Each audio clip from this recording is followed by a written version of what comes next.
This is Curious Minnesota, a Star Tribune project that sends staff from the state's largest newsroom hunting for the answers to great questions we receive from you, our readers.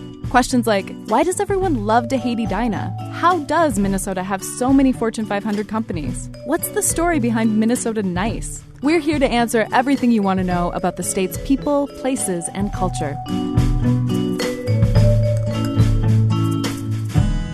Welcome to Curious Minnesota. I'm your host, Eric Roper, and this week we're talking about what are the origins of Minnesota Nice. This is a phrase we hear a lot here in Minnesota, and our general assignment reporter, Rachel Hutton, dug into the details on the story behind it. But first, let's hear from our reader, Sarah Skinner, who asked us this question.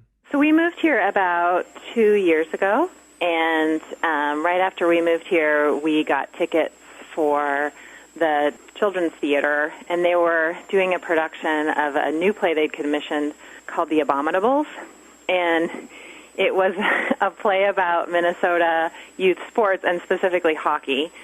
One of the opening numbers in the musical was called Minnesota Nice, and so it's a hockey mom singing about, we're nice, we're Minnesota nice, and then kind of poking fun at all of the things that people do that are actually not that nice as well.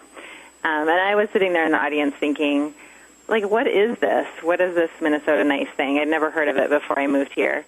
I'm here with Rachel Hutton. And so, Rachel, you dug into this story for us and really tried to figure out some of the background. Let's set the stage here.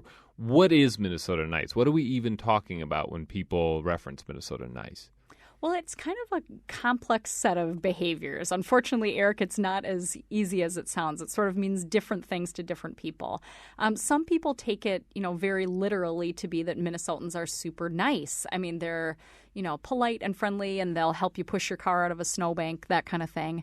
And then, but it also has this sort of dark side, I guess we might put it, that there's this veneer of niceness, but it's underlying something that they're very unhappy about, and they don't want to share that with you. And it comes off as a little bit passive-aggressive. So I think it's, Minnesotans have this tendency to be polite and friendly, but they're kind of emotionally reserved.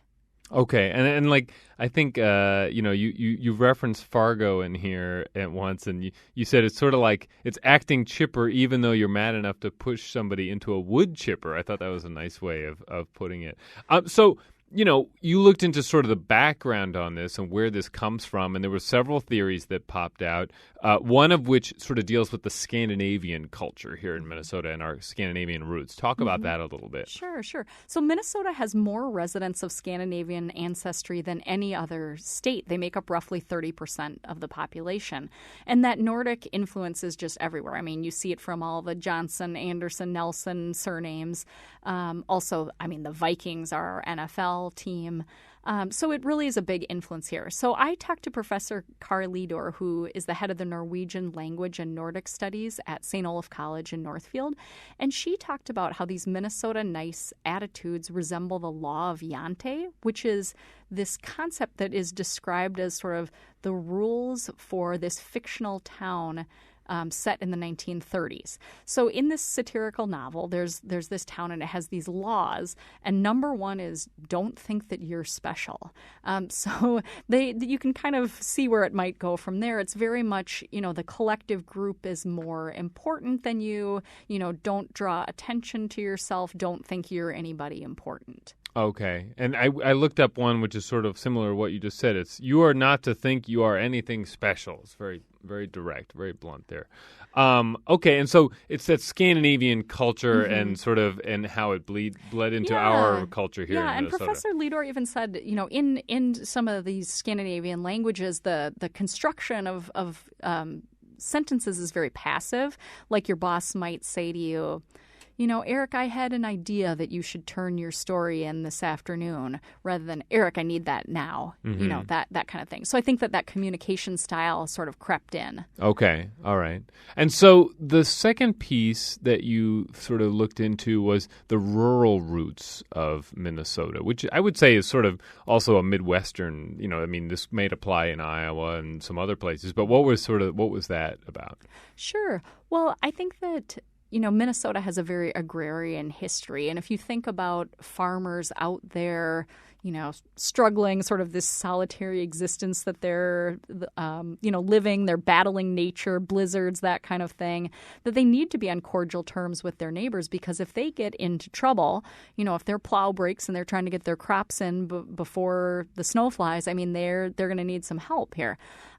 So that was kind of very important. But they also, because, they're not living on top of one another, the rural people don't maybe have as much opportunity to sort of navigate conflict and interpersonal frictions. Where you look at an apartment building in New York City, all these people sharing the same space.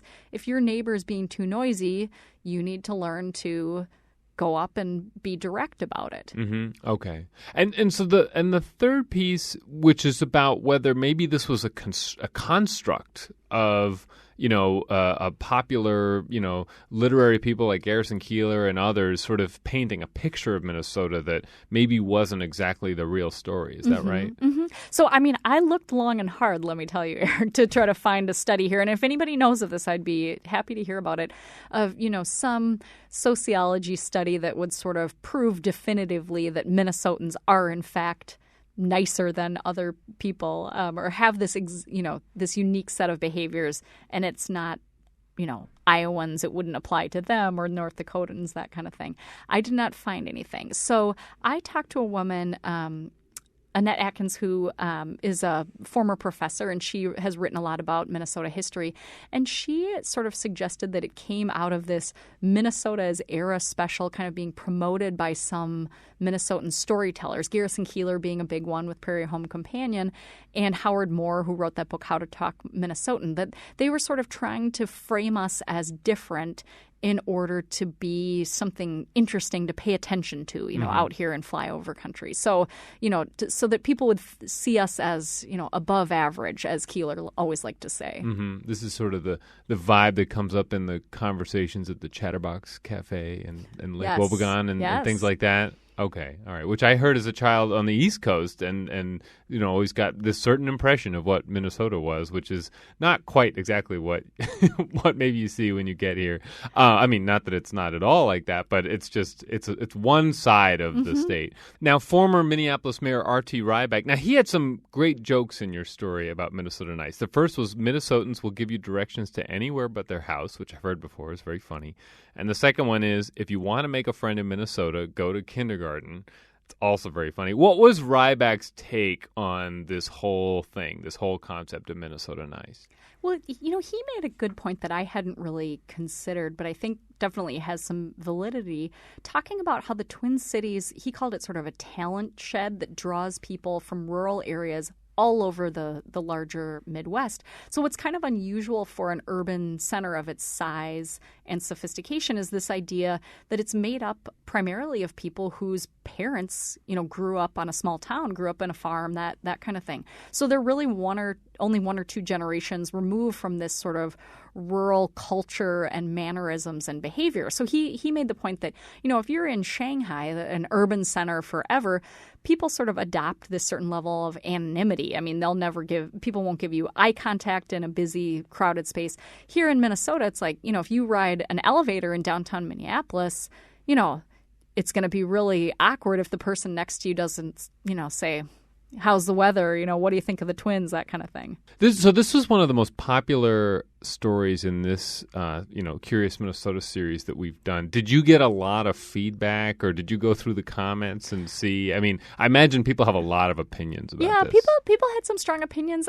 One interesting one, a man who is a retired pastor wrote me suggesting that, taking the literal definition of nice and suggesting that it was related to the Christianity, the Christian influence in Minnesota. But he didn't. I asked him if he happened to have any data on when the state was first founded, on, do we actually have more Christians in Minnesota than other states? And he wasn't aware of that. So that could be something to pursue, I guess, another theory. Right, yeah. I feel like there's as I say, there's sort of like these different slices of the state. There's sort of the greater Minnesota part of the state, and there's the Twin Cities, which has so many transplants that the transplants kind of have their own communities and things like that. I mean, so I don't know. That's just it's my impression that maybe there's Minnesota Nice exists in stronger ways in some parts and less in other parts, or it's just different in other parts. I don't know. And was there many comments on this story? Do you know? There are a few. Yeah, you can go back and find people's theories. I think a lot of people also have their personal experiences or anecdotes that they want to share.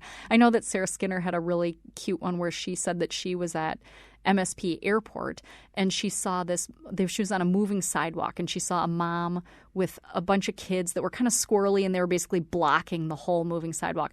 And there were like 3 business travelers with their roller bags and everything. And they just stood there and politely waited the whole length of the thing until they were able to pass them and, rush off. And she said, in any other airport, she said somebody would have just shoved their way past and, sort of cursed them out for blocking the way. But she felt like that was very Minnesotan to sort of wait and reserve. I like that. Well, Rachel Hutton, thank you so much for digging into this for us. And now we know a lot more about the origins of Minnesota Nice. So thank you so much, Rachel. Thanks, Eric. Thanks for listening to Curious Minnesota. We want to hear from you. Ask questions and read more stories online at startribune.com/curious. Our show is recorded at the Star Tribune's headquarters in beautiful downtown Minneapolis, and our music is produced by Matt Gilmer. If you like the show, please rate us on iTunes or leave a review. And until next time, stay curious.